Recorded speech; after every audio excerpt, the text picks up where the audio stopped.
وهنا لنا وقفة ذكرتها لنا أمنا أم المؤمنين عائشة رضي الله تعالى عنها حينما كانت تحكي عن النبي صلى الله عليه وسلم وهو أفضل الأزواج إلى آخره.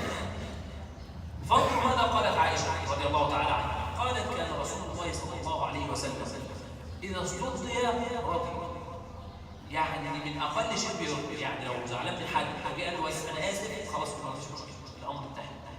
إذا استرضي رضي، الأمر عنده سهل. مفيش بقى العلم والكبر وتقعد تصالح فيها بدل المرة 20 مرة. بنت الناس ده غلط. تعلمي من النبي صلى الله عليه وسلم. عشان كده كان ده أنجح بيت في الدنيا هو بيت النبي صلى الله عليه وسلم. وأنت أيضا اتعلم من زوجتك. أنت كنت زعلان من زوجتك في حاجة، حاول تراضيك، خلاص بقى عديها.